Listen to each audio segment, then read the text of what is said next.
Hello. Today I want to talk a little bit about the song The Whites because it's going to be the first single from the new record. Um, Pretty much just because it's the first song that's mixed, and I honestly feel like this record's really good and that every song on this record could be a single.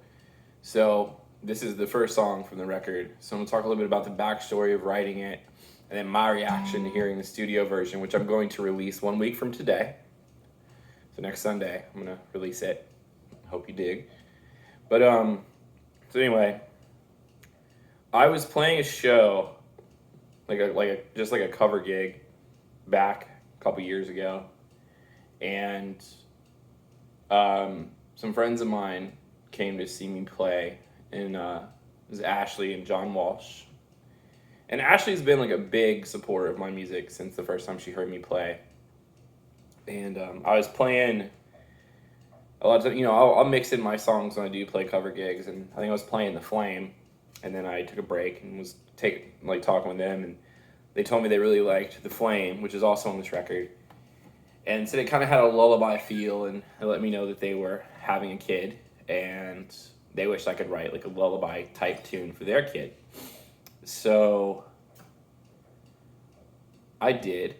I kind of started it, but I think I procrastinated on it to the point where I saw that the child, Kennedy Ray, had been born, and I hadn't finished her song. And I think a big part of that was I was waiting to hear what the name of the child was going to be so I can make the song very personal and not generic.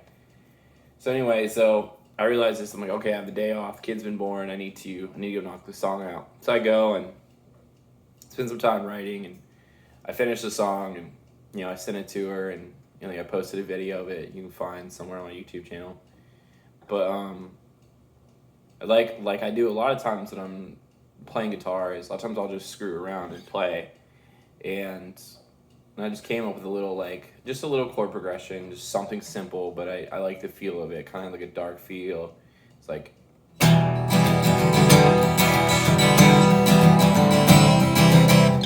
nothing crazy, but I liked it enough where I started singing. And the way I write is very much kind of like my artistic style. It's very impressionistic, like it's very fast. If it doesn't happen quickly, it doesn't happen. I just don't have the attention span. So very quickly I wrote the first verse and the chorus.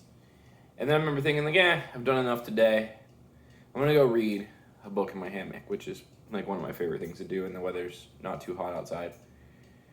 So I was reading in my hammock, but the melody was good enough that it stuck in my head. So I ended up finishing the song.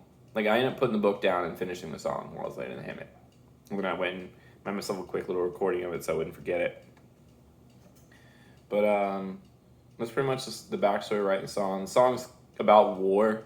Like this record definitely has a progression, which I won't really get into now. You can figure it out. If you can't figure it out, you can always message me. But once you hear the record in its entirety, but this song is about war.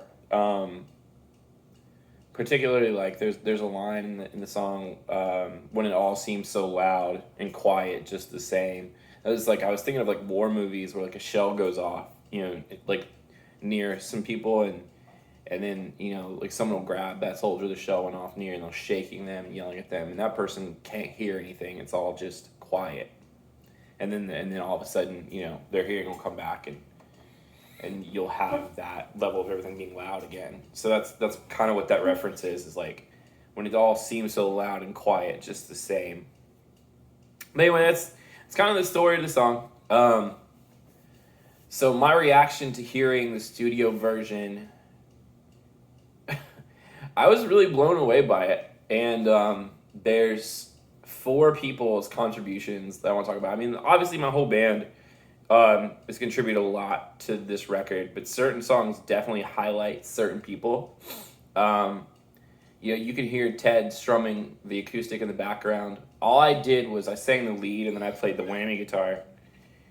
But going into the studio, I knew that I couldn't play this the way that I wanted it Like I couldn't write the guitar parts that I wanted. Like yeah, I had the basic chord progression structure, but I wanted something different. I wanted like a harder hard rock sound. And I was a really really big fan of Afterglow Radio, which is, you know, a band in town. Um, Jeremy Hagan, Thomas O'Keefe were a big part of that. Were a big part of that band. But I reached out to Jeremy and I asked him if he would play guitar on the song, and he said yes. And he really, really killed it. Like he did an amazing job, you know, coming up with arrangement and it sounds really dope. So that's person one I want to talk about. Like really, really just taking this on to the next level. Number two is Aaron Gondia. Now Aaron is my producer. And this is one of those things where being a musician and going to the studio, like having a good producer and having someone you trust is very, very important. And because there's a lot of things that we didn't know what to do, and Aaron really came in and knocked it out of the park. So one thing was, and going into another person's performance that really blows me away is Emily's performance. Emily's the violin player. We didn't know what to do with the violin. Like kind of, I remember being in the studio with all of us and like, what should I do during this song? And I remember just thinking like, oh, I'll just do some simple like, you know, maybe just a quick like runs or something. And Aaron kind of came with the idea of her doing something like kind of like a big swinging thing in the chorus, and then, you know, was like, all right, let's make a third harmony, a fifth, and throw that in there, and it ends up really setting that chorus off in this very emotional direction and giving it a lot of power, which strings can do, and it sounds so amazing. So Emily really, really knocked that out of the park, like taking Aaron's direction, and really took that to the next level. And then the last person that really, really just took the song to like that next level was Jesse Martins, in which I had gotten Jesse to sing on a few of the songs on the record, which I knew I wanted her on. And then we were in the stages of mixing the record. We were in the stages of, all right, it's done, we're going to mix it. And then Aaron, you know, I hear this song, I'm like, okay, there's some minor tweaks I want to make. And Aaron's like, yeah, I really want to add Jesse to this song. And I was just thinking, like, okay, like, you know, Jesse's voice kind of country-ish, and the song's kind of hard rock. I don't know how it's going to work, but all right, well, you know, I trust you, man. Let's give it a shot. And so I was able to actually be there for the majority of her session. So I walked in, and I thought it was going to be simple stuff. It wasn't. It was 4-part harmonies, and just sitting there, I was just like blown away. Like it definitely had a Stevie Nicks vibe to it, but like a strong Stevie Nicks vibe, like powerful. And I was being like, oh snap, this is gonna be good. So hearing it all mixed, it really blew me away. Like I was, you know, the first time like I listened to the mix, like, you know, when you're listening to mixes, you listen to it on multiple different stereo systems because you want to know how it's gonna sound, because it might sound one way on this and it might sound another way on this. So like when it first started the mix, there was certain things, you know, between listening to them and certain things we made minor adjustments, like pull this up a little bit, pull this back a little bit, whatever. First time I listened to this song, once it was done on headphones, I remember getting goosebumps. It's so good. But anyway, that's the story of the song. That's my reaction to it. Like I can't wait for you guys to hear it. I'm super pumped to finally put out the first song from this record in a week. But here it goes. This song is called The Whites. This is how it started when I wrote it. Obviously now it sounds way different. So when you listen to this, you really won't be expecting what you hear next week. But here it goes. So The Whites.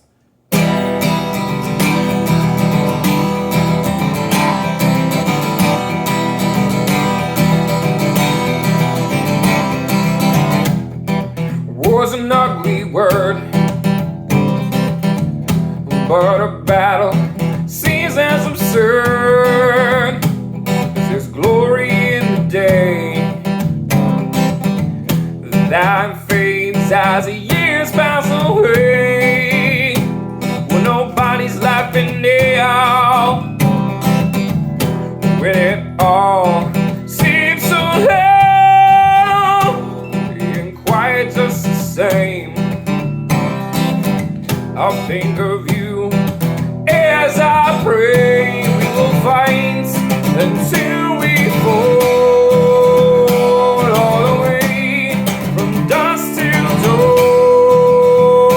Don't you fire to see inside the whites from their eyes.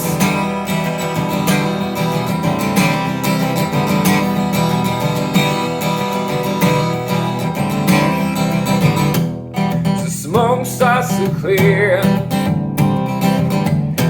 it creeps a different kind of fear of who I'll find alive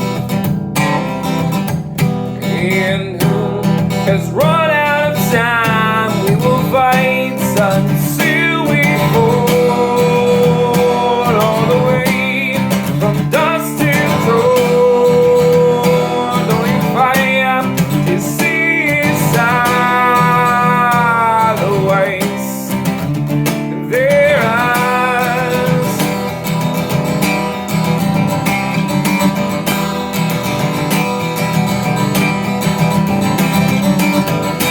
For the lights that burn so strong from deep inside our wounded bones, we promise you a home until our bodies are free from our souls. We will fight until we fall, all the way from dusk till dawn. Don't we fight to see inside the whites in their eyes? Don't you fire to see inside the whites of their eyes.